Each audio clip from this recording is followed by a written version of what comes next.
Salam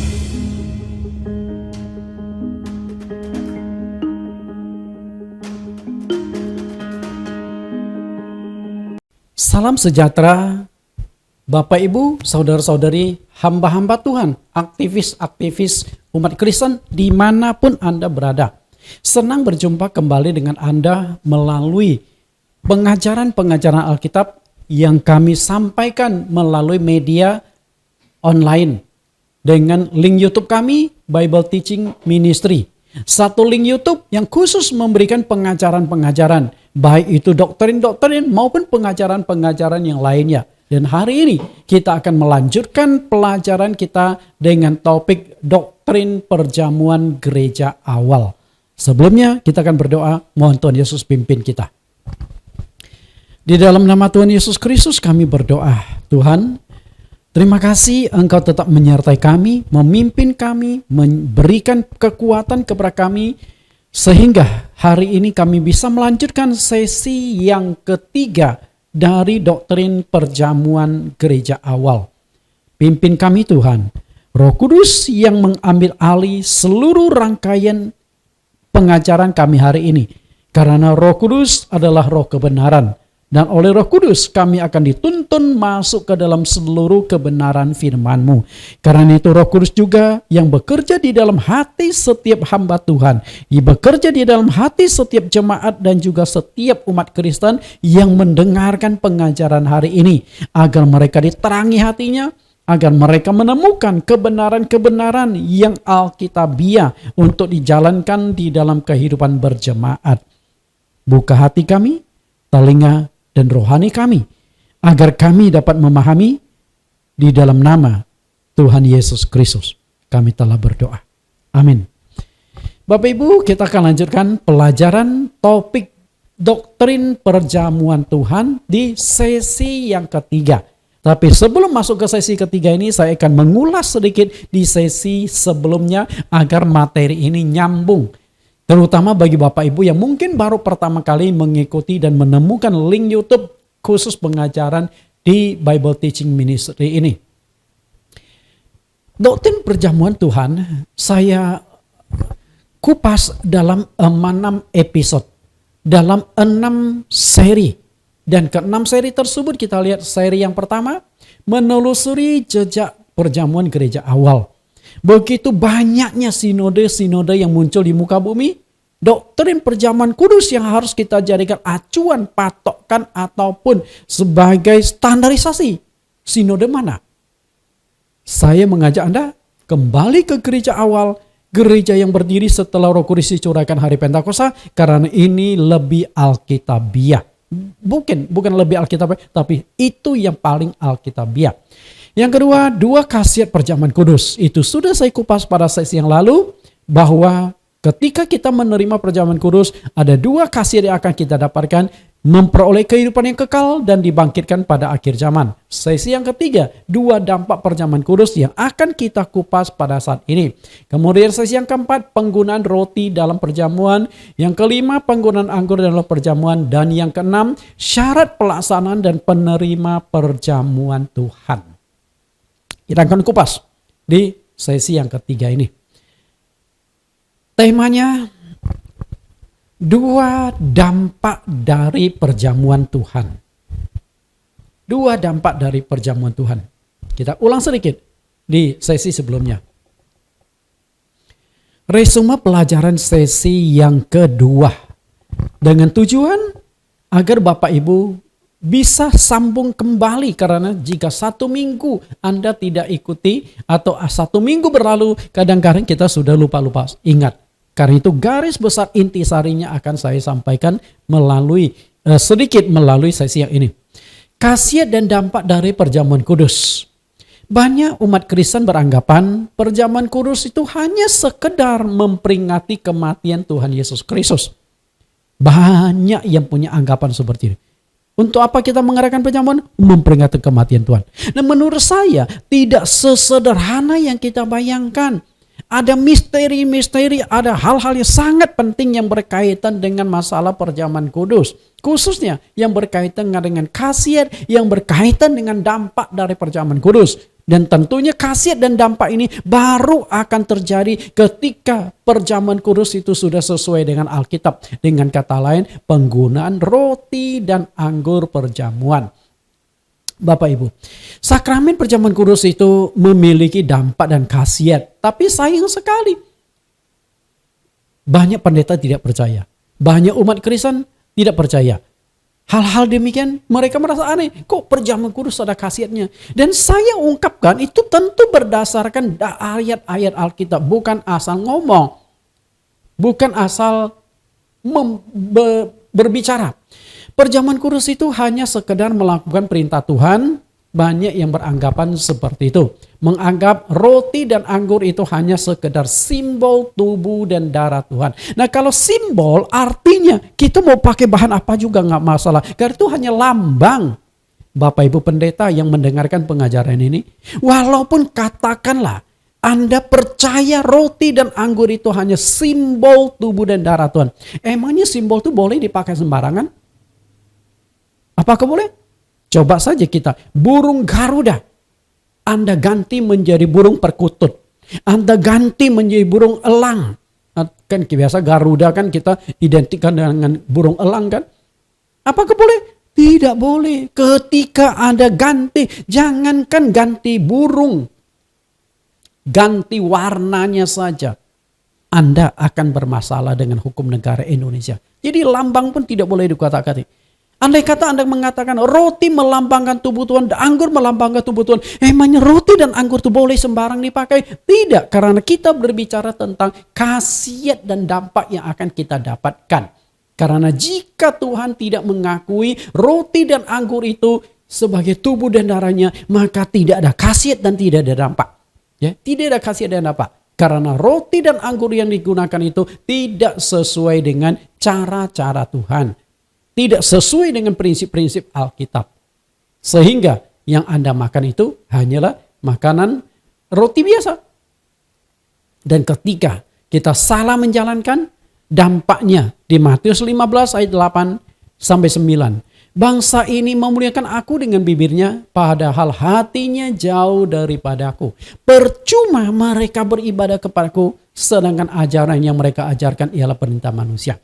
Ketika kita melakukan perjamuan kudus, cara yang kita lakukan keliru, roti yang kita pakai salah, anggur yang kita pakai salah, maka Tuhan berkata percuma kita mengadakan perjamuan kudus.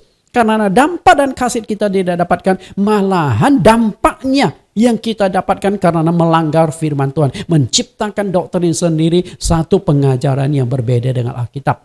Karena itu penting sekali kita belajar tentang khasiat maupun dampak dari perjamuan. Kita lihat kembali tentang dua khasiat yang sudah saya berikan di sesi yang kedua. Dua khasiat perjamuan. Yohanes 6 ayat 54. Barang siapa makan dagingku dan minum darahku, ia mempunyai hidup yang kekal. Dan aku akan membangkitkan dia pada akhir zaman. Jelas sekali di sini ada dua khasiat yang sangat penting dari perjamuan. Khasiat yang pertama adalah mendapatkan hidup yang kekal. Dan yang kedua adalah dibangkitkan pada akhir zaman. Tujuan kita percaya Yesus adalah untuk masuk ke dalam kerajaan sorga. Tapi daging dan darah kita tidak akan bisa mendapat bagian dalam sorga. Seperti yang dikatakan Paulus di 1 Korintus 15 ayat yang ke-50. Tapi kita harus mengenakan tubuh rohani. Dan tubuh rohani itu harus mengalami proses kebangkitan atau diubah oleh Tuhan. Baru bisa masuk ke dalam kerajaan sorga. Dan kalau dapat kebangkitan, hubungannya adalah kita harus menerima tubuh dan darah Tuhan agar kita bisa dibangkitkan pada akhir zaman. Nah, yang akan saya kupas saat ini di sesi ini adalah dampak dari perjamuan Tuhan. Dengan tujuan supaya kita tidak sembarangan. Khususnya bagi pendeta-pendeta, jika Anda sedang mengikuti pelajaran saya saat ini, supaya jangan sembarang menggunakan roti dan anggur di dalam perjamuan Tuhan. Karena ada dampak-dampak signifikan yang harus kita pikirkan. Apa yang Anda lihat di layar ini? Saya yakin ini sudah tidak asing lagi bagi kita. Karena itu sudah sering kali kita minum, yaitu obat. Ada yang tablet, ada yang kapsul, mungkin ada juga obat berupa pil. Obat, yang namanya obat itu pasti ada unsur khasiat, tapi juga ada unsur dampak. Semua obat, apapun jenis obat itu selalu ada khasiat, selalu ada dampak. Nah tinggal, kalau gitu ngapain saya minum obat kalau ada dampak? Masalahnya adalah mana lebih besar, dampaknya tuh khasiatnya. Jika khasiatnya itu 90%, dampaknya hanya 10%, ya nggak apa-apa diminum. Oke, nggak apa-apa. Karena yang namanya obat itu kalau dia tidak ada khasiat, maka tidak ada dampak. Tentu di dalam tubuh kita, misalnya kita minum obat, mungkin saja ginjal kita lebih berat bekerja, atau ada dampak-dampak tertentu. Misalnya bagi orang yang sulit tidur, mungkin obat tidur. Ada khasiat yang ada. Lalu dampaknya apa? Bisa ketergantung sama obat tidur. Dan bisa juga membuat otak kita tuh malas bekerja dan sebagainya. Itu ada dampak dan ada khasiat. Perjamuan Tuhan prinsipnya juga sama seperti obat ini. Ada khasiat, tentu ada dampak. Tidak ada khasiat, tentu tidak ada dampak. Nah, jika ada khasiat dan ada dampak, maka tidak boleh dilakukan dengan sembarangan. Harus sesuai dengan petunjuk. Misalnya, saya ambil contoh. Katakanlah obat yang memiliki khasiat dan khasiat penyembuhan. Katakanlah Bapak Ibu punya penyakit. Okay? Punya penyakit, Bapak Ibu sakit jantung. Lalu berobatlah ke dokter jantung. Karena Anda percaya, saya datang kepada dokter jantung dengan harapan dokter jantung akan mengobati saya, mencek saya jantung saya berapa parah. Dan kalau masih bisa diobati dengan obat, akan diobat. Kalau tidak kan ujungnya pasang ring. Kalau tidak pun ujung-ujungnya bypass untuk menyelamatkan jantung kita yang peredaran darahnya sudah tersumbat. Bukankah gitu? Tapi kalau belum begitu parah, mungkin dianjurkan, oh minum obat pengencer darah. Betul nggak? Dengan tujuan untuk dicegah dulu. Lalu ketika kita datang ke dokter jantung, keluarlah resep obat. Dengan aturan 3 kali sehari 2 tablet.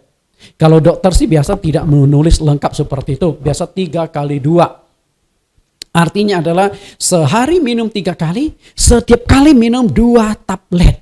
Berarti dalam 1 hari Anda minum 6 tablet. Tapi karena Anda tahu obat jantung itu punya khasiat untuk menyembuhkan, lalu Anda ubah resep dokter ini. Anda ubah begini, karena kepingin cepat sembuh. 3 kali sehari 5 tablet. Sehari minum 3 kali, Anda tidak ubah. Tapi Anda naikkan jumlahnya. Jadi setiap kali minum 5 tablet, yang mestinya 2 tablet. Kira-kira apa yang terjadi? Ketika di dalam tubuh Anda, setiap hari ada 15 tablet obat jantung itu masuk. Saya yakin bukan kesembuhan yang Anda dapatkan, tapi Anda akan mendapatkan penghargaan berupa karangan bunga dengan tulisan RIP. Itu karangan bunga penghargaan karena Anda terlalu berani mengubah resep obat jantung itu. Sama juga di dalam perjamuan. Ketika engkau salah melakukan perjamuan kudus, Anda akan dapat penghargaan Tuhan. Penghargaan berupa hukuman, teguran Tuhan. Anda sembarangan. Karena itu tidak boleh sembarangan. Bapak Ibu coba perhatikan. Ada seorang suster mau suntik seorang pasien. Tapi pasien itu kabur, lari ketakutan. Kenapa demikian? Mestinya kan disuntik dengan tujuan untuk disembuhkan, betul nggak? Masalahnya adalah, coba Anda lihat tabung suntik dia. Lebih gede dari badan orang itu. Kalau disuntik kan nggak mati pun semaput. Betul nggak? Tidak mati pun semaput. Itu overdosis obatnya itu. Makanya seringkali kita mendengar ada yang namanya overdosis obat. Atau kelebihan obat itu. Nah, kita akan belajar tentang hari ini 2 dampak dari perjamuan Tuhan. Apa saja dampak tersebut? Ada dampak secara rohani dan ada dampak secara jasmani. Nah, kalau ada dampak berarti kita tidak boleh sembarangan mengadakan perjamuan. Kita lihat dampak ayat ini dulu. 1 Korintus 11 ayat 27-28.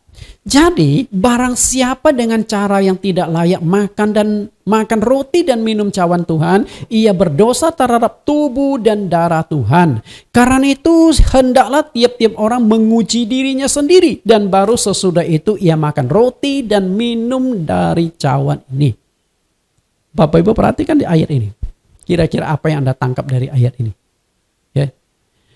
Karena ada dampak, maka tidak boleh sembarangan dilakukan perjamuan tersebut.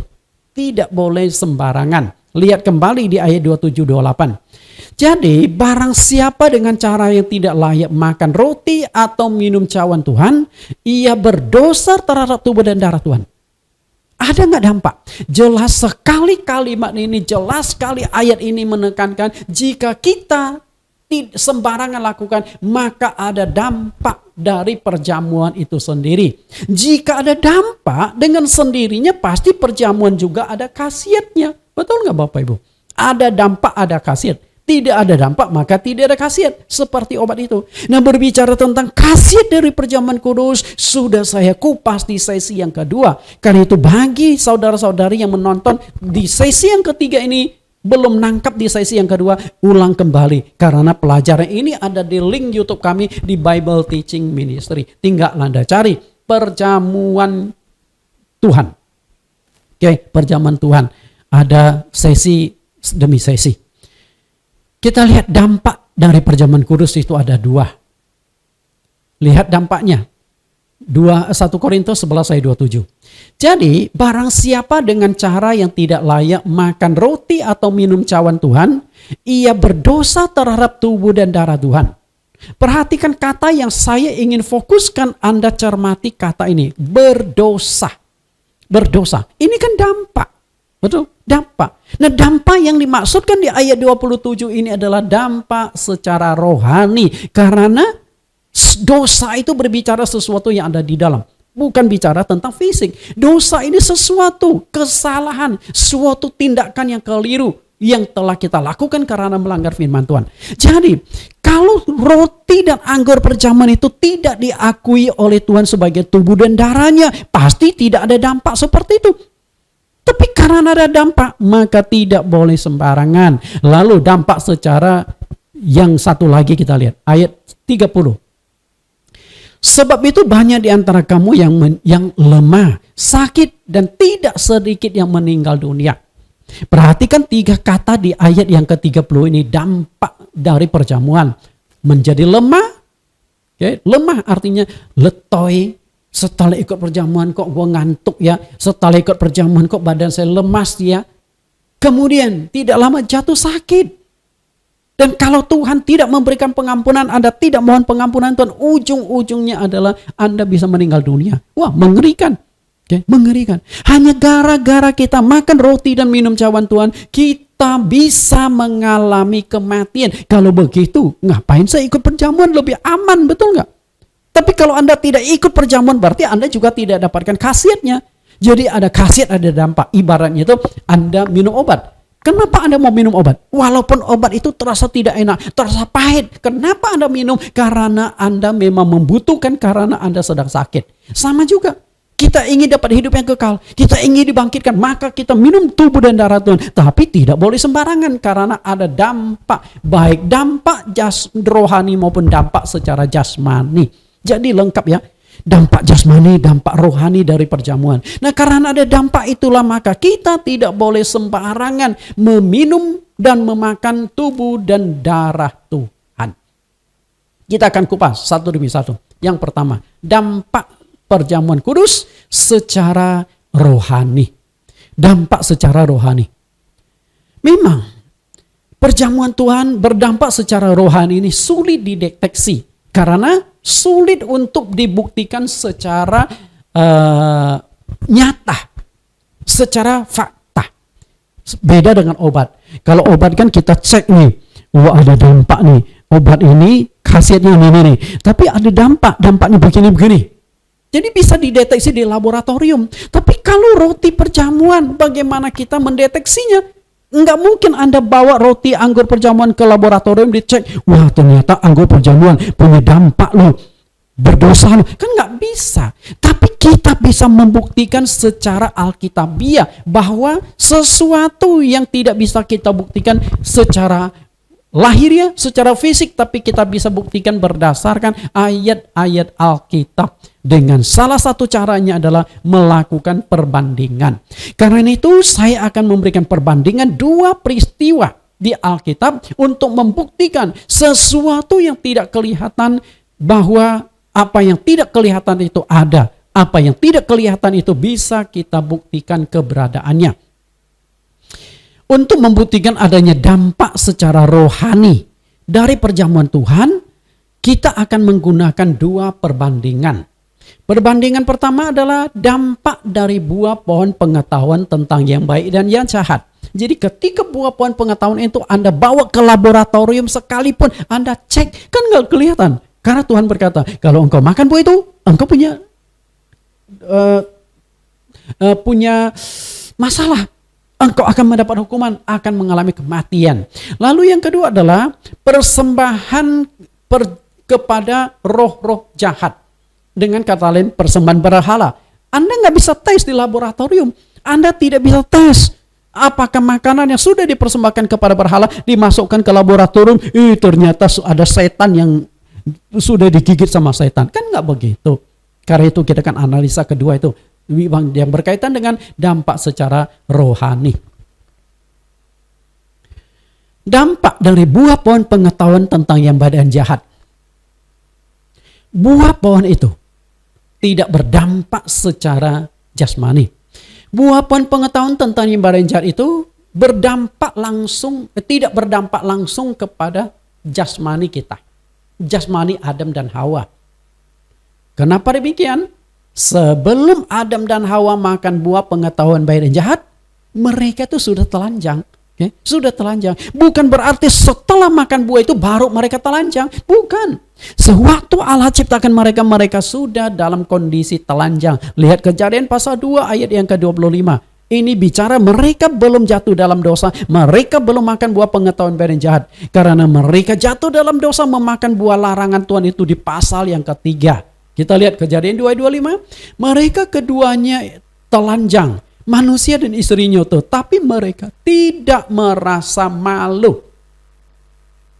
Telanjang tapi nggak merasa malu. Coba saja Anda hari ini telanjang, di jalanan. Kalau Anda tidak gila, pasti Anda stres. Betul? Kalau orang normal tidak akan mungkin malu, Bapak Ibu. Nah, malu itu kan sesuatu yang ada di dalam pikiran. Jadi sebelum makan buah pengetahuan baik dan jahat, mereka tidak merasa malu karena di dalam pikiran mereka itu masih positif, sesuatu yang bersih, tidak ada tercemar otak Adam dan Hawa. Karena itulah mereka tidak merasa.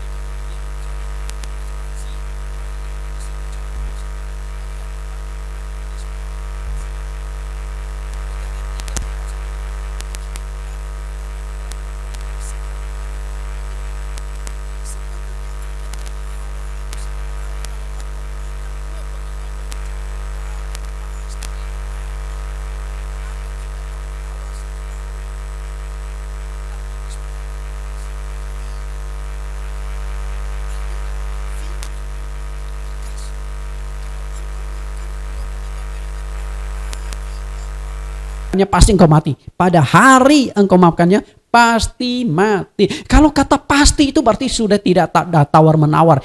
Tegas, keras, itulah firman Tuhan. Karena firman Tuhan memang gitu. Ya katakan ya, tidak katakan tidak. Selebihnya itu dari iblis.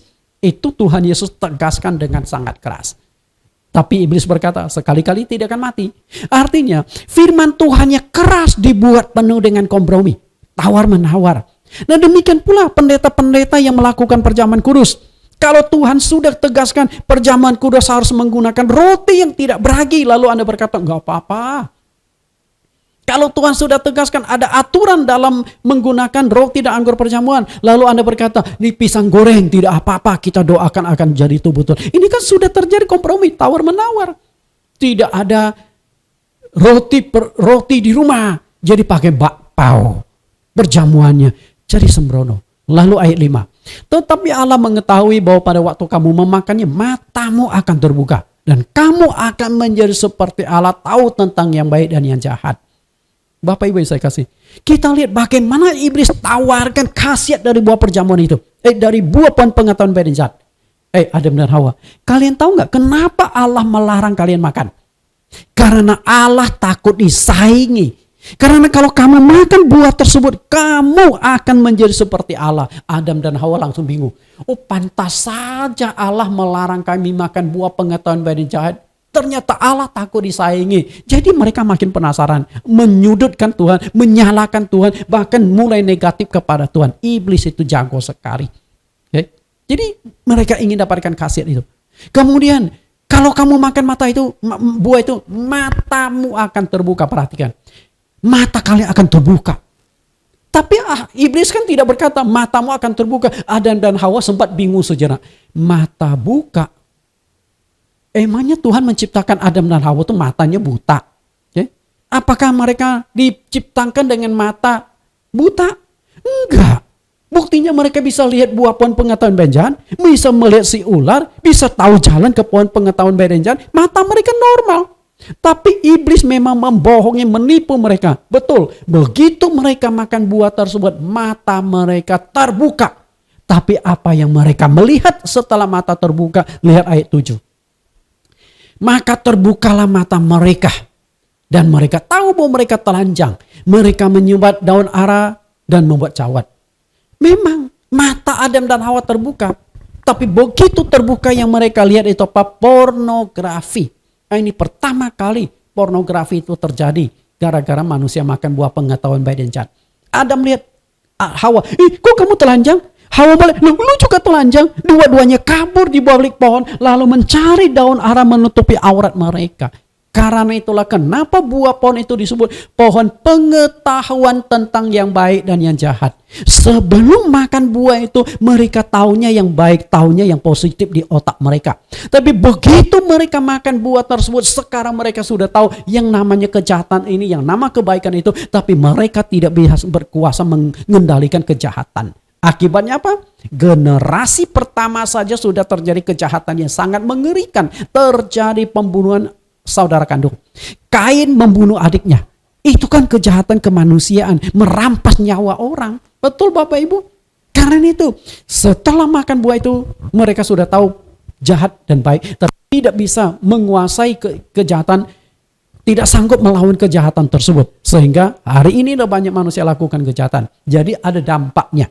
Sesuatu yang buah pohon itu berdampak itu secara rohani. Secara rohani. Nah demikian anggur dan roti perjamuan berdampak secara rohani, berdosa terhadap tubuh dan darah Tuhan. Buah pohon pengetahuan itu berdampak itu secara rohani. Bukan berdampak secara jasmani. Karena secara jasmani mereka tidak ada perubahan. Tapi secara rohani. Kita lihat Kejadian pasal 2:17. Tetapi pohon pengetahuan tentang yang baik dan yang jahat itu janganlah kau makan buahnya. Sebab pada hari engkau memakannya pastilah engkau mati. Perhatikan kenapa saya katakan ini dampaknya secara rohani. Lihat, pada hari engkau memakannya pastilah engkau mati. Ini kan dampak. Dan kita kan belum tahu ini dampak jasmani atau rohani, betul gak? Tapi setelah kita baca lebih jauh baru kita tahu ini dampaknya secara rohani. Tapi tentu dampak jasmaninya adalah Tuhan hukum. Manusia harus berjerih lelah mencari rezeki seumur hidup. Lalu Hawa akan susah payah kesakitan mengandung. Rohani pasti berdampak ke jasmani. Demikian pula roti dan anggur perjamuan. Karena kita sembarangan maka kita akan berdosa terhadap tubuh dan darah Tuhan. Ujung-ujungnya badan kita akan lemah. Kemudian sakit bahkan mati. Jasmani itu pasti berdampak ke rohani. Rohani itu pasti berdampak kepada jasmani. Karena itu kita cuman kalau dampak jasmani kelihatan nih jatuh sakit lemah, tapi dampak rohani kan nggak kelihatan, tapi ada. Oke? Nah kita bandingkan. Pada hari engkau memakannya pastilah engkau mati. Pertanyaan saya adalah apakah pada hari Adam dan Hawa memakan buah pengetahuan baik dan jahat itu mereka mati? Mati ke hari itu? Ternyata tidak mati. Nah apakah gugur firman ini? Apakah firman Tuhan tidak tergenapi pada hari engkau memakannya pastilah engkau mati? Bahkan Adam dan Hawa masih hidup ratusan tahun. Kita lihat Adam umur berapa baru meninggal. Adam berusia 930 tahun baru mati. Kejadian 5:5. Jadi Adam mencapai umur mencapai umur 930 tahun lalu ia mati. Setelah makan buah pengetahuan baik dan jahat, tidak mati pada hari itu. Padahal Tuhan sudah katakan di Kejadian 2 ayat 17, pasti mati pada hari engkau memakannya. Tapi mereka tidak mati. Nah, di sini kita bisa tarik sebuah kesimpulan yang dimaksud dengan kematian di ayat ini adalah kematian secara rohani. Oke, kematian secara rohani. Karena itu, begitu Adam dan Hawa makan buah pengetahuan baik dan jahat, rohani mereka itu sudah mengalami kematian. Makanya kita hari ini harus dihidupkan kembali rohani kita.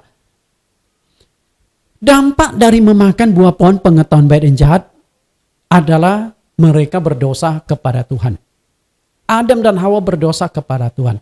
Tapi masalahnya dosa. Okay? Dosa itu adalah sesuatu yang tidak nampak.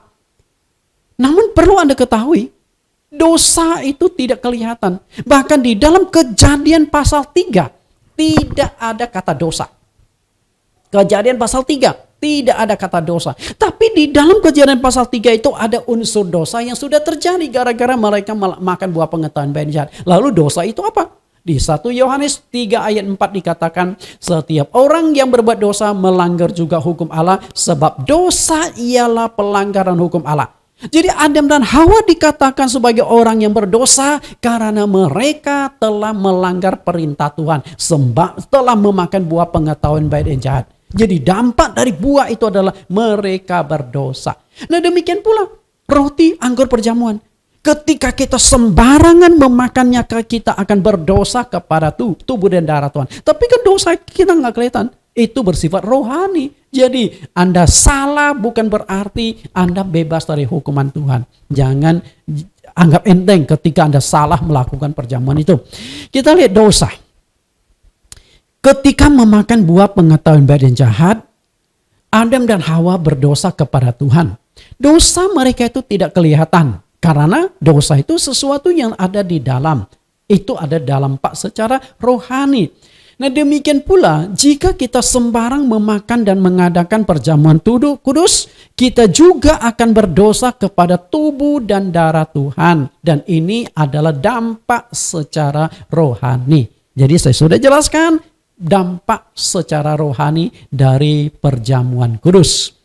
Lihat kembali 1 Korintus 11 ayat 27. Jadi barang siapa dengan cara yang tidak layak makan roti dan minum cawan Tuhan, ia berdosa terhadap tubuh dan darah Tuhan.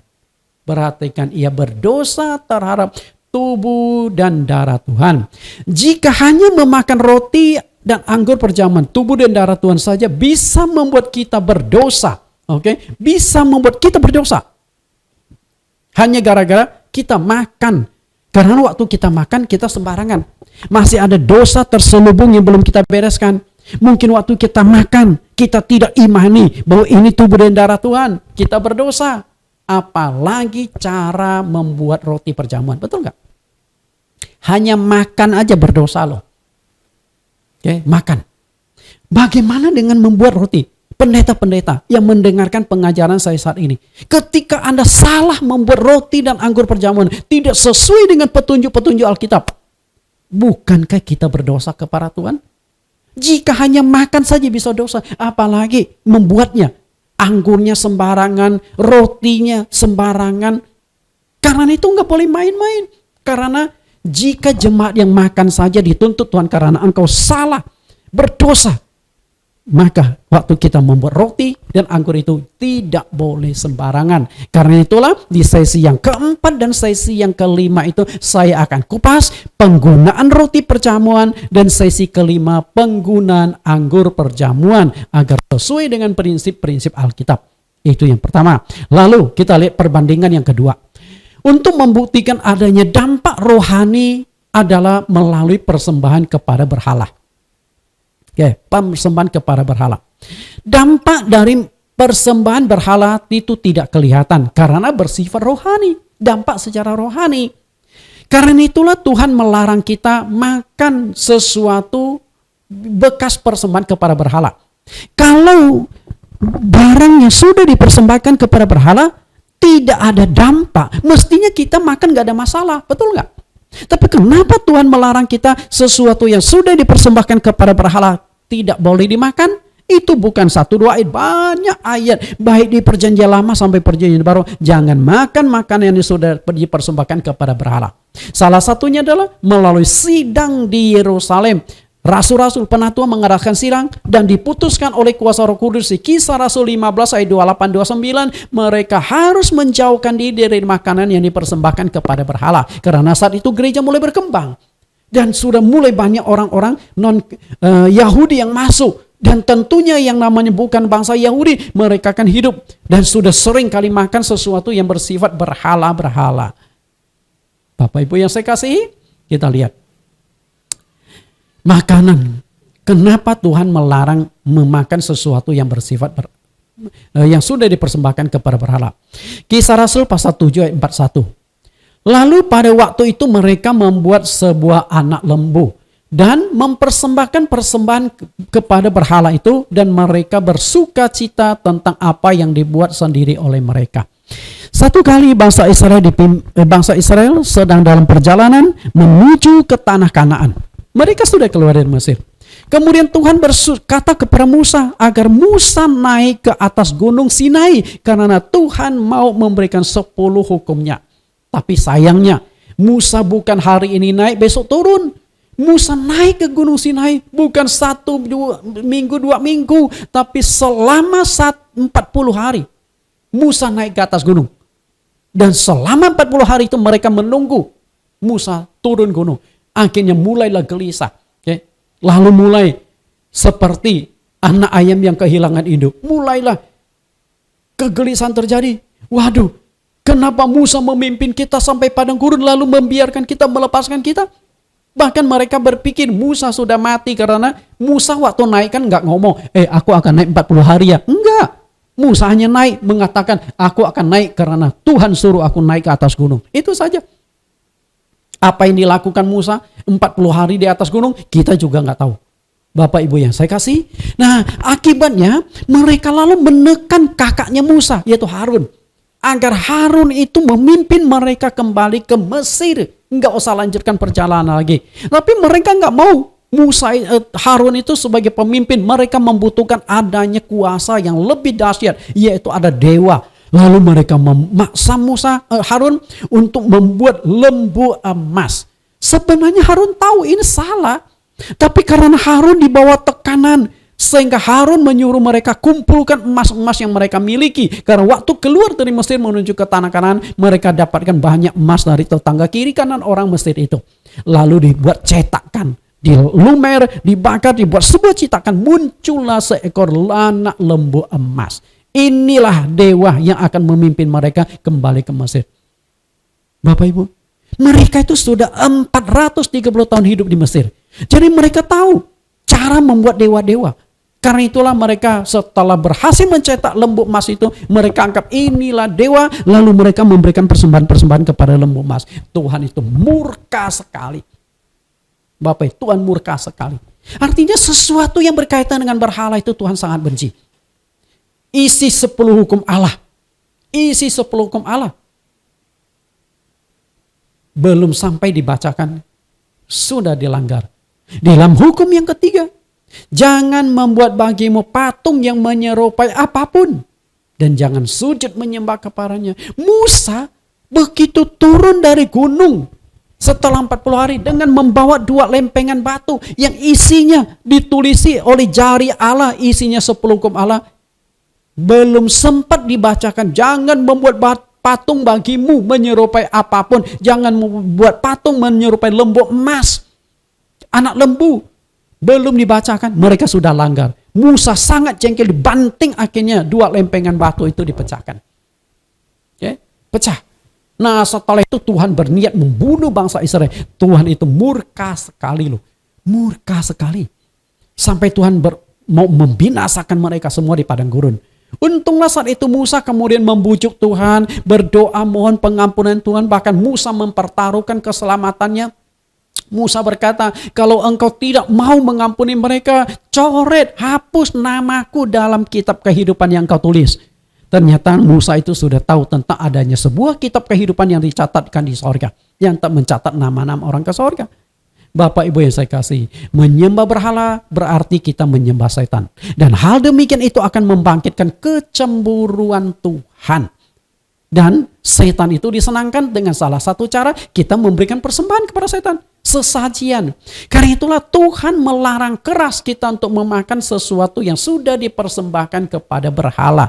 Kisah Rasul 15 ayat 29. Kamu harus menjauhkan diri dari makanan yang dipersembahkan kepada berhala. Dari darah, dari daging binatang, dan yang mati dicekik, dan dari percabulan. Jikalau kamu memelihara diri dari hal-hal ini, kamu berbuat baik, sekianlah selamat. Sudah sangat jelas kamu harus menjauhkan diri dari makanan yang dipersembahkan kepada berhala. Nah, coba kita renungkan. Makanan. Di layar saya sudah tunjukkan ini contoh sesajiannya. Ada telur lah, ada nasi tumpeng lah, macam-macam. Nah itu kita bawa, kita persembahkan kan kepada berhala. Sama seperti kita mengadakan sesajian di bawah pohon lah dan sebagainya.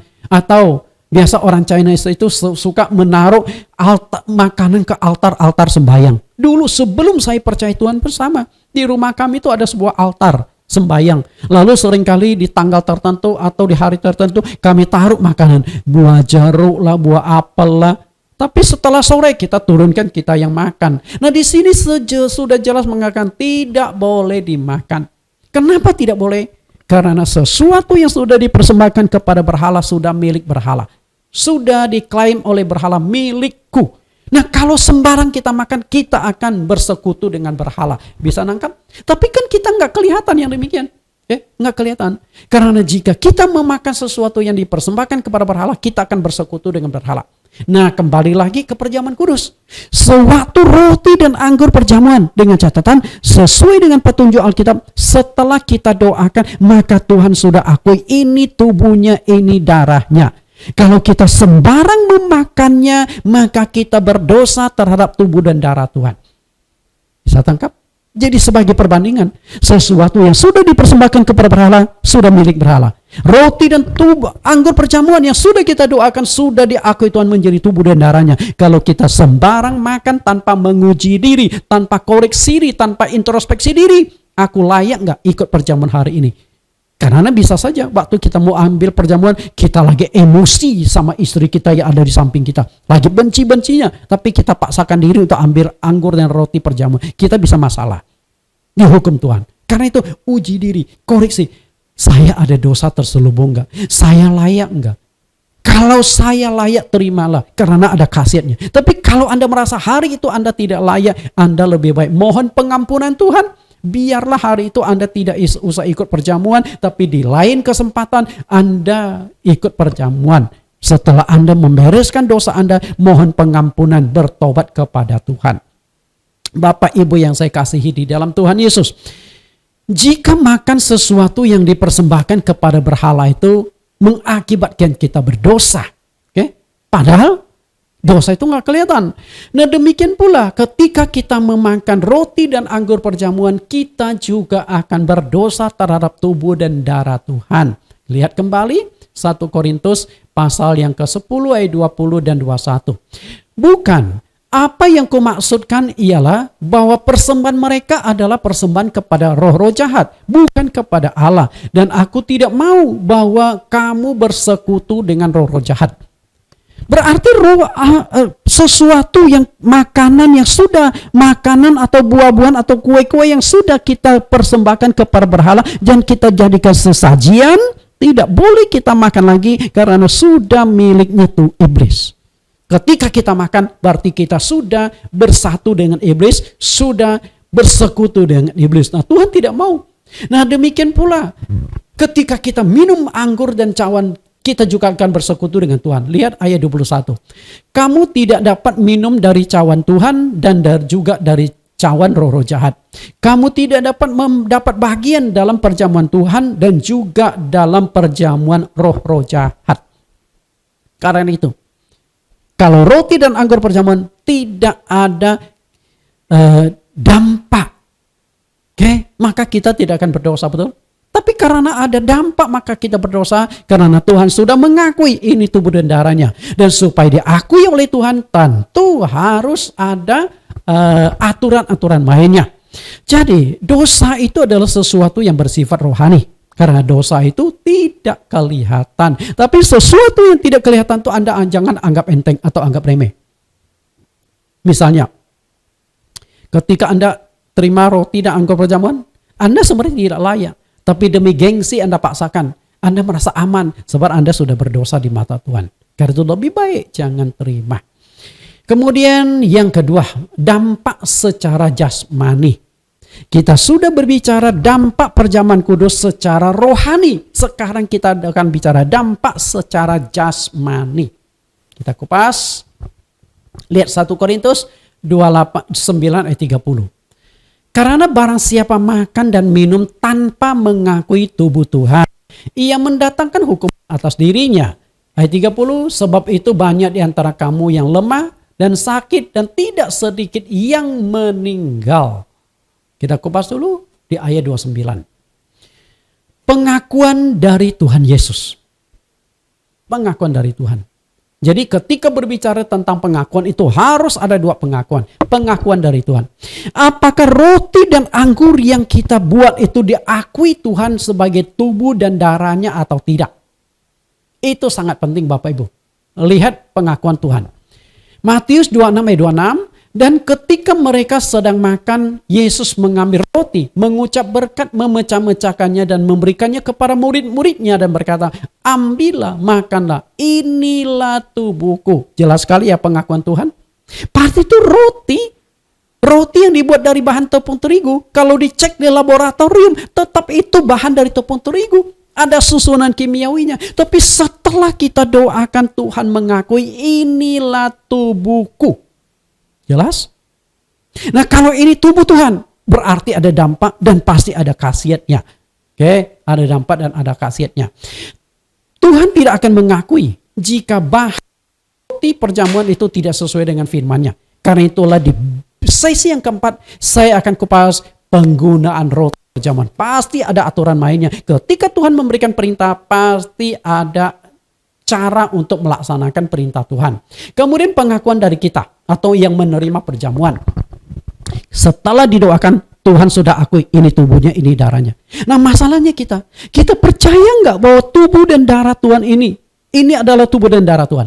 Kalau kita tidak percaya, kita hanya anggap lambang. Oh hanya ikut ya perintah pendeta mengarahkan perjamuan kudus, ya kami terima saja. Jadi Anda itu hanya asal-asalan, tidak percaya. Anda berdosa. Karena Anda tidak mengakui bahwa ini adalah tubuh dan darah Tuhan. Jadi kepada pendeta-pendeta yang mendengarkan pengajaran saat ini, ketika engkau tidak percaya pada khasiat roti perjamuan, ketika engkau tidak percaya juga pada dampak perjamuan, Anda itu sudah tidak mengakui tubuh dan darah Tuhan, maka Anda itu sebenarnya sudah berdosa. Kan itu jangan main-main, itu bahaya sekali.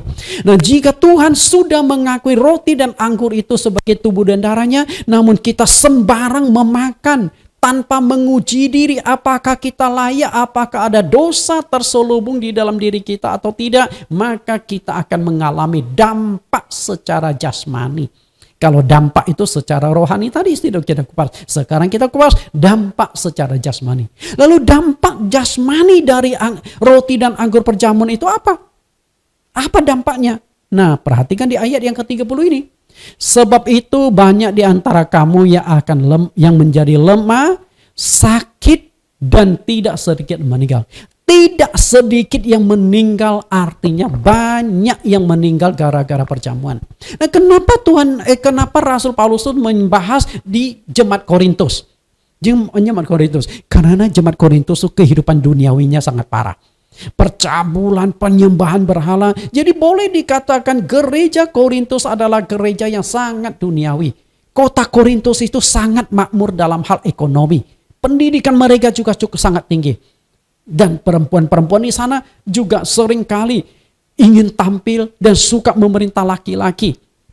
Jadi banyak laki-laki di kota Korintus itu yang takut sama istri. Laki-laki takut istri. Karena itulah di Korintus itu banyak dosa-dosa. Bahkan dosa seksual itu sangat parah. Ada yang mengambil istri ayahnya sebagai istri dia. Kemungkinan ibu tiri dinikahi oleh anak tirinya sendiri. Itu kacau balau sekali. Jadi gereja yang sangat duniawi itu adalah gereja Korintus. Makanya Paulus ingatkan, hati-hati. Ketika kita mengadakan perjamuan, Anda uji diri Anda tidak ada dosa terselubung tidak. Karena sudah terbukti ketika mereka sembarang menerima roti dan anggur perjamuan, banyak yang badannya jadi lemas, banyak yang akhirnya jatuh sakit, bahkan tidak sedikit meninggal. Kalau begitu, ada dampak yang sangat mengerikan dari roti dan anggur perjamuan, bisa mengalami kematian. Tidak boleh sembarang dilakukan. Bisa tangkap Bapak Ibu? Karena itu, ketika sebuah gereja atau seorang hamba Tuhan mengadakan perjamuan kudus, walaupun bahannya roti dan anggur itu tidak sesuai dengan prinsip-prinsip Alkitab, namun dia tidak ada teguran atau hukuman dari Tuhan, jangan dikira aman-aman saja. Ini jangan ada kira aman. Oh, nggak apa-apa. Oke? Sebenarnya ada masalah. Betul? Bisa jadi Anda melakukan dosa tanpa Anda ketahui, namun Allah masih membiarkan. Oke, Allah biarkan. Bukan berarti Anda aman, bukan berarti Anda lolos. Jadi sebagai perbandingannya begini, kita coba kembali ke zaman Taman Eden. Di zaman Taman Eden. Apakah Allah tidak tahu ketika Adam dan Hawa sedang berjalan menuju ke pohon pengetahuan baik dan jahat yang ujung-ujungnya akan memakan buah pengetahuan baik dan jahat? Tuhan tahu nggak? Tuhan pasti tahu. Tapi kenapa Allah tidak mencegah hal itu terjadi? Begitu ada niat di dalam hati mereka saja. Ketika kaki mereka melangkah ke sana saja, Tuhan sudah tahu. Kenapa tidak dicegah? Aturannya sudah jelas. Konsekuensi atas sebuah pilihan. Kita lihat kembali Kejadian pasal 2 ayat 17. Tetapi pohon pengetahuan tentang yang baik dan yang jahat itu janganlah kau makan buahnya. Sebab pada hari engkau memakannya pastilah engkau mati. Lihat konsekuensi pelanggarannya itu, pastilah engkau mati. Oke? Kemudian di sini ada pohon pengetahuan baik dan jahat. Lalu Adam dan Hawa suatu hari di cuaca yang indah, cerah, berdua santai-santai sedang berjalan, kaki mereka itu sedang mengarah pada pohon pengetahuan tentang yang baik dan yang ada di tengah-tengah taman itu. Tuhan tahu nggak? Jawabannya adalah Tuhan tahu. Tapi kenapa Tuhan tidak cegah? Karena hukumnya sudah jelas. Kalau engkau makan, pasti engkau mati. Silakan. Lalu mereka sampailah ke bawah pohon itu. Hawa sudah mulai terlibat aktif dialog dengan ular, berinteraktif dengan ular. Tuhan tahu nggak? Tahu. Tuhan tahu nggak apa yang mereka ular bicarakan Hawa? Tuhan tahu. Tapi kenapa Tuhan tidak cegah? Karena hukumnya sudah jelas. Pasti engkau mati. Lalu setelah itu Hawa berhasil dibujuk oleh ular. Dia petiklah buah itu. Tuhan tahu nggak ketika Hawa memetik buah itu? Tahu. Tuhan bisa cegah nggak? Bisa. Tapi kenapa tidak dicegah? Hukumnya sudah jelas. Nah, terakhir lagi. Bapak Ibu, di Alkitab tidak mengatakan, ini agak ekstrim ya. Saya tafsirkan agak ekstrim. Di Alkitab tidak mengatakan kita tidak boleh menggigit buah pohon itu. Betul nggak? Oke? Nah, katakanlah Adam dan Hawa sudah memegang buah pohon itu, buah pengetahuan yang jahat. Karena Hawa itu setelah petik dibelah dua. Separuh untuk dia, separuh untuk suaminya. Dan mereka mulai gigit buah itu. Belum telan, hanya mereka cicipi, gigit. Gigit. Tuhan bisa cegah enggak? Ketika mereka sudah menggigit buah itu, tapi belum ditelan sedikit pun, belum ada air dari buah pengetahuan baik yang masuk ke dalam perut mereka. Bisa cegah enggak? Bisa. Artinya, di saat yang sangat kritis, kondisi yang sangat kritis pun Tuhan masih bisa cegah. Siang bolong Tuhan bisa datangkan petir yang menggelegar. Pasti keduanya kaget, lompat cepat keluarkan buah pohon pengetahuan baik dan jahat yang baru mereka gigit itu. Langsung mereka berkumur-kumur. Di Taman Eden ada 4 buah sungai. Pison, Gihon, Tigris, Efrat. Bila perlu gosok gigi pakai Pepsodent. Selesai. Sorry Bapak Ibu, saya bukan agen Pepsodent, hanya ilustrasi. Selesai, betul nggak? Tapi kenapa Tuhan tidak mencegah? Tuhan biarkan karena hukum Tuhan sudah jelas. Kalau kamu makan pasti mati. Silakan pilih. Nah demikian pula perjamuan kudus hari ini Bapak Ibu. Sama prinsipnya. Allah biarkan bukan karena Allah izinkan. Okay? Bukan berarti Allah izinkan mereka makan loh. Allah biarkan loh. Karena apa? Hukum sudah jelas. Silakan langgar, hukumannya Anda alami. Nah demikian pula perintah Tuhan pasti ada sanksinya. Dan sanksi Tuhan itu sudah jelas. Allah itu hanya menuntut kita taat. Demikian pula. Dalam Alkitab itu pasti ada aturan mainnya. Roti perjamuan harus seperti apa. Anggur perjamuan itu harus seperti apa. Tinggal Anda mau taati apa enggak. Kalau Anda tidak mau taati ya silakan. Yang penting hukum Tuhan sudah jelas. Kalau Anda tidak mau taati, Anda berdosa terhadap tubuh dan darah Tuhan. Anda tidak akan mendapatkan khasiatnya dan Anda justru akan dapatkan dampaknya. Kalau gitu, ngapain kita ikut perjamuan? Ada dampaknya, bukan khasiat yang kita dapat, tapi dampaknya. Pikirkanlah baik-baik untuk soal itu Bapak Ibu. Roti dan anggur yang dipakai selama ini, apakah sudah benar? Kita lihat roti dan anggurnya. Apakah sudah sesuai dengan prinsip Alkitab? Nah, apakah sudah sesuai dengan petunjuk Alkitab? Nah, jika belum sesuai dengan Alkitab, apakah Bapak Ibu mendapatkan hukuman Tuhan saat ini? Belum tentu. Sama seperti hak Adam dan Hawa. Kalau saat itu kan Tuhan langsung hukum. Hari ini kita berdosa kepada Tuhan belum tentu langsung dihukum. Dunianya sudah berbeda. Coba saja hari ini Anda lakukan dosa, sekalipun dosa yang berat. Katakanlah Anda bunuh orang. Itu kan dosa yang berat, bunuh orang. Dan Anda lolos dari pengadilan karena tidak ada bukti. Tapi apakah Anda tidak berdosa di mata Tuhan? Apakah Tuhan hukum? Langsung Anda mati, langsung tengah malam Tuhan datang. Kamu sudah bunuh orangnya, bertobat kau, masuk penjara kau. Enggak kan? Tuhan biarkan. Tapi ada waktunya sanksi Tuhan diterapkan. Oke, Tuhan saat ini belum berterus terang. Ada waktunya Tuhan akan berterus terang. Matius 7 ayat 21. Bukan setiap orang yang berseru kepadaku Tuhan, Tuhan akan masuk ke dalam kerajaan sorga. Melainkan dia yang melakukan kehendak Bapakku yang di sorga. Bukan setiap orang Kristen itu pasti masuk sorga. Orang yang bisa masuk ke sorga adalah yang taat melakukan kehendak Bapakku. Ketika Tuhan menyuruh kita melakukan perjamuan kudus, kita taati enggak? Kalau kita taati, bagus. Ketika Tuhan mengatur bahan perjamuan, roti harus begini, anggur perjamuan harus begini. Anda taati enggak? Kalau Anda taati, bagus. Tapi kalau Anda tidak taati, Anda sudah melanggar perintah Tuhan. Dan saat ini Tuhan tidak berterus terang. Tuhan biarkan. Kapan Tuhan akan berterus terang? Akan menuntut menyatakan engkau salah. Lihat ayat 23. Pada waktu itulah aku akan berterus terang kepada mereka dan berkata, aku tidak pernah mengenal kamu. Enyalah daripadaku kamu sekalian pembuat kejahatan. Ternyata pada waktu itu. Pada waktu itu adalah waktu akhir zaman. Ketika penghakiman pada akhir zaman baru Tuhan berkata, hei pendeta X, roti perjamuan kamu salah, anggur perjamuan kamu salah. Pada waktu itu baru Tuhan berterus terang, habislah. Karena itu mohon Bapak Ibu pendeta waspada.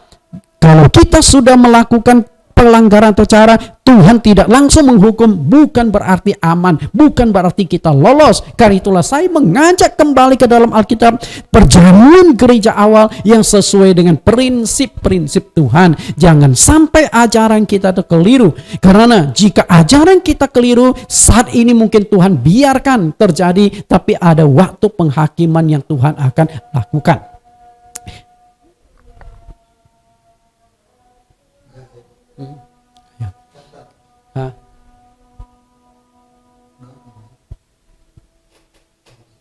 Jadi lanjut. Ya. Karena itu berbicara tentang ketaatan, saya ingin mengajak Anda tentang sebuah ketaatan. Kita belajar dari Nuh.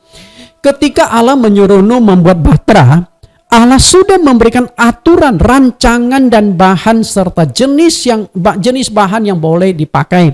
Dan Nuh taat sepenuhnya pada apa yang sudah diperintahkan oleh Tuhan, sesuai dengan yang Tuhan mau. Kita lihat bagaimana aturannya. Kejadian pasal 6 ayat 22. Lalu Nuh melakukan semuanya itu tepat seperti yang diperintahkan Allah kepadanya. Demikianlah dilakukannya. Perhatikan kata tepat seperti, yang diperintahkan Tuhan. Padahal Tuhan ketika menyuruh Nuh membuat bata itu sangat-sangat berat. Berapa berat? Kita lihat ukuran bata. Panjangnya 300 hasta, lebarnya 50 hasta, tingginya 30 hasta. Kira-kira kalau kita jadikan meter, berapa meter? Satu hasta itu dari jari saya sampai siku saya. Tapi kan tangan orang bule sama orang Indonesia kan ukurannya panjang pendek beda. Maka digunakan standar satu hasta sama dengan 42 cm.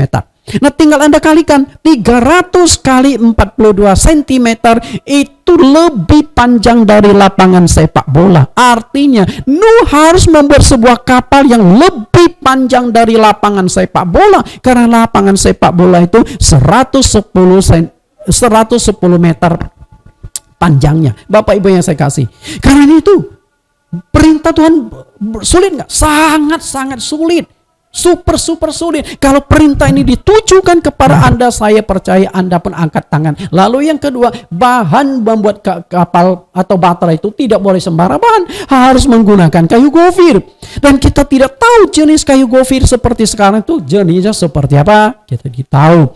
Kemudian modelnya itu dibuat 3 lantai.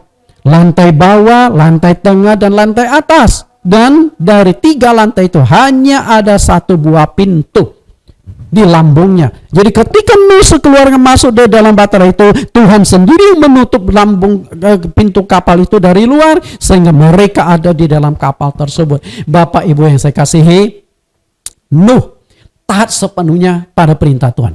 Dia tidak tambah, tidak kurangi, makanya dia lakukan dengan setia apapun yang Tuhan perintahkan kepada dia. Berbicara tentang ketaatan, kita perlu belajar pada Nuh. Firman Tuhan pun sama. Ulangan 4 ayat 2. Janganlah kamu menambahi apa yang kuperintahkan kepadamu, dan janganlah kamu menguranginya. Dengan demikian kamu berpegang pada perintah Tuhan Allahmu yang kusampaikan kepadamu. Firman Tuhan tidak boleh ditambah, tidak boleh dikurangi. Kalau Tuhan sudah kasih petunjuk perjamuan kudus, rotinya harus begini, anggurnya harus begini, jangan engkau ubah lagi, jangan engkau tambah-tambah atau kurang-kurang. Harus tepat seperti yang diperintahkan Tuhan. Lalu ayat 32. Segala yang kuperintahkan kepadamu haruslah kamu lakukan dengan setia. Janganlah engkau menambahinya ataupun menguranginya. Jadi firman Tuhan tidak boleh ditambah, tidak boleh dikurangi. Demikian pula ketika Allah menyuruh umat Israel, umat pilihan untuk membangun bait Allah, mereka harus membangun itu sesuai dengan contoh dan petunjuk yang sudah ditetapkan oleh Tuhan. Oke. Jadi ketika Raja Salomo membangun bait Allah yang megah, yang besar, nah semua itu dia turuti. Karena sudah dikasih petunjuk oleh Musa di dalam hukum Taurat. Sedetil-detilnya, bahannya apa, ukurannya berapa, dan lain sebagainya. Kenapa hal ini penting? Karena itu syarat Tuhan akan hadir di dalam bait Allah yang mereka bangun. Artinya, jika bait Allah yang mereka bangun tidak sesuai dengan petunjuk Tuhan yang ada di dalam hukum Taurat, belum tentu Tuhan akan hadir di dalam bait Allah yang mereka bangun. Akhirnya hanya menjadi sebuah bangunan yang tidak ada kehadiran Tuhan di dalamnya. Kita lihat dasar ayatnya. Keluaran 25 ayat 8. Dan mereka harus membuat tempat kudus bagiku supaya aku diam di tengah-tengah mereka. Perhatikan, aku diam di tengah-tengah mereka, tapi ada persyaratannya. Bagaimana Tuhan akan hadir, diam di tengah-tengah mereka? Syaratnya adalah harus dibuat sesuai dengan petunjuk Tuhan. Menurut segala apa yang ditunjukkan kepadamu sebagai contoh kemah sejati, kemah suci, dan sebagai contoh segala perabotan, demikianlah harus engkau membuatnya.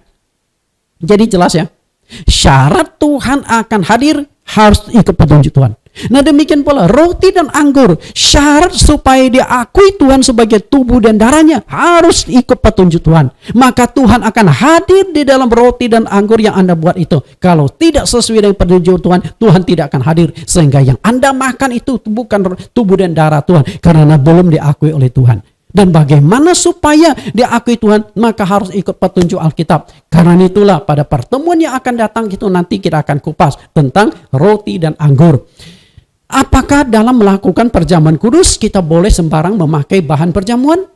Dengan kata lain, mau pakai roti model apa saja oke, anggur apa saja oke. Karena saya melihat gara-gara COVID yang melanda dunia, banyak pendeta melakukan perjamuan kudus secara online lewat Zoom, sehingga pendeta itu berkata, pernah saya satu kali ikuti ibadah di gereja tersebut. Lalu pendeta berkata, jemaat-jemaat yang ada di rumah saat ini sedang mengikuti ibadah, saat ini kita akan mengadakan perjamuan. Di rumah Anda ada apa? Ada pisang goreng, ada wafer, ada bakpao, roti tawar. Silakan Anda ambil sekarang, Anda pegang, karena kita akan berdoa supaya itu menjadi tubuh Tuhan. Karena itu yang pegang pisang goreng, lalu didoakan, apakah Tuhan akan mengakui pisang goreng itu sebagai tubuhnya? Yang lagi pegang singkong rebus, Tuhan mengakui itu tubuhnya? Yang lagi pegang bakpao, di dalamnya ada isi daging babi, Tuhan akan mengakui inilah tubuhku? Sembarangan. Lalu bagaimana dengan anggur? Bapak Ibu, di rumah ada apa? Ada air teh? Ada kopi? Fanta? Coca-Cola? Jika ada segera pegang, karena kita akan mendoakan anggur perjamuan itu menjadi tubuh Tuhan. Kalau tidak ada, air putih juga nggak apa-apa. Jadi sembarangan.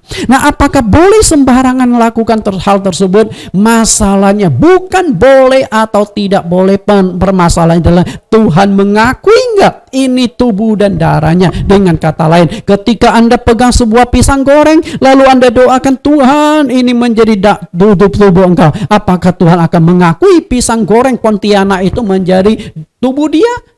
Sembarangan sekali Bapak Ibu.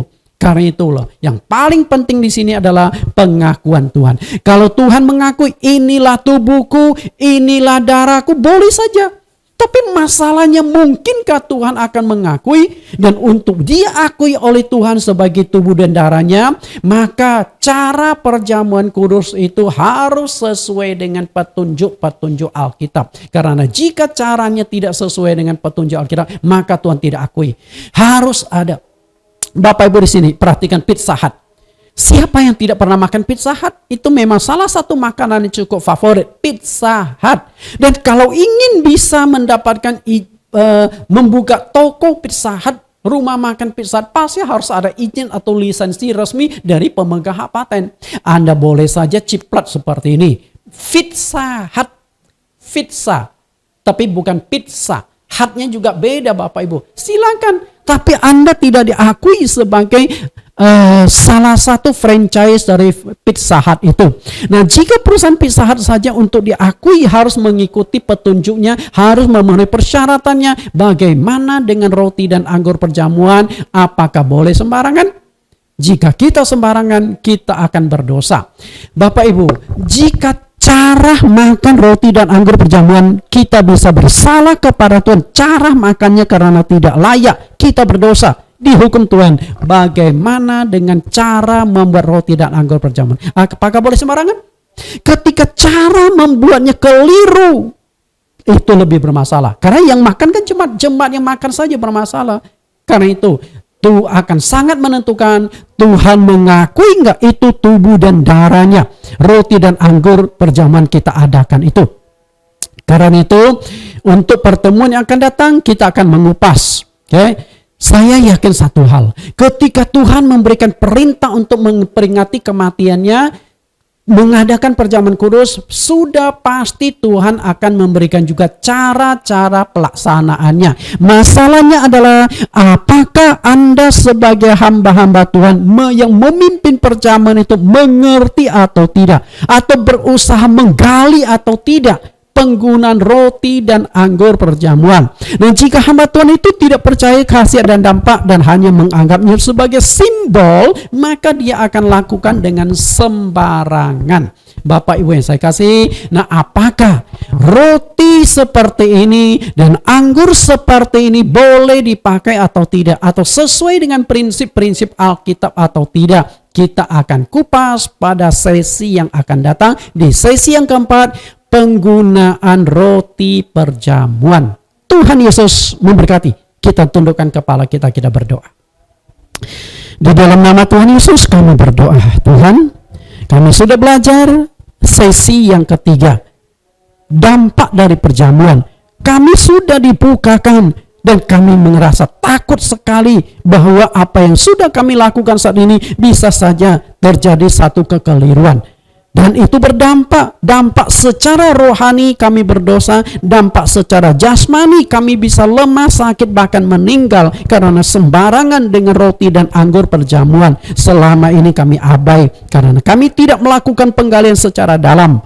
Semoga setelah belajar ini kami akan timbul rasa takut kepada Engkau sehingga kami tidak akan sembarangan lakukan. Demikian pula hamba-hamba Tuhan yang mendengarkan pengajaran ini, Tuhan tuntun mereka agar kembali ke dalam gereja awal, ke dalam doktrin gereja awal, ke dalam cara perjamuan kudus gereja awal, karena cara itulah yang sesuai dengan firman-Mu. Engkau terus tuntun kami supaya kami bisa mengikuti sesi yang keempat. Bagaimana cara mempersiapkan roti perjamuan dan apa saja bahan yang boleh kami pakai dalam roti perjamuan. Terima kasih Tuhan. Demikian doa permohonan kami di dalam nama Tuhan Yesus Kristus. Amin.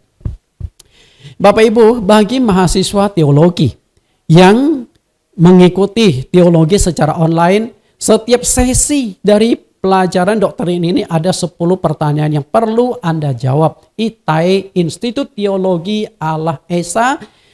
Oke, kita lihat 10 pertanyaan. 2 dampak dari perjamuan Tuhan. Yang pertama, tuliskan teks ayat Alkitab bahwa perjamuan Tuhan itu berdampak secara rohani. Yang kedua, tuliskan teks ayat Alkitabnya bahwa perjamuan Tuhan itu berdampak secara jasmani. Sebutkan ketiga dampak jasmani itu. Yang ketiga, Allah tahu ketika Adam dan Hawa bertemu dengan iblis di bawah pohon pengetahuan tentang yang baik dan jahat. Mengapa Tuhan tidak mencegah mereka sehingga mereka tidak sampai memakan buah pengetahuan baik dan jahat? Yang keempat, dalam banyak hal Tuhan tidak berterus terang. Tetapi Tuhan akan berterus terang pada akhir zaman. Nah, tuliskan teks ayatnya. Tuliskan ukuran, bentuk, dan bahan untuk membuat bahteramu. Kemudian yang keenam, tuliskan teks ayat Alkitab bahwa Nuh melakukan perintah itu untuk membuat bahtera tepat seperti yang diperintahkan Tuhan kepadanya. 7. Apa syaratnya agar Allah mau berdiam di dalam bait Allah yang dibangun bangsa Israel? Tuliskan teks ayat Alkitabnya. 8. Apakah boleh kita sembarangan memakai bahan roti dan anggur dalam mengadakan perjamuan kudus? Jelaskan argumentasimu. 9. Bagaimana agar roti dan anggur perjamuan itu diakui Tuhan sebagai tubuh dan darahnya? Dan yang ke-10, bagaimana menurut Anda? Apakah roti dan anggur yang dipakai di gereja-gereja sekarang sudah sesuai dengan Alkitab? Silakan Anda jelaskan menurut pengertianmu. Nah, 10 pertanyaan itu setelah Anda isi lengkap, ketik dengan rapi, dikirimkan kembali lewat email ke bagian teologi. Tuhan Yesus berkati. Sampai bertemu di sesi yang keempat.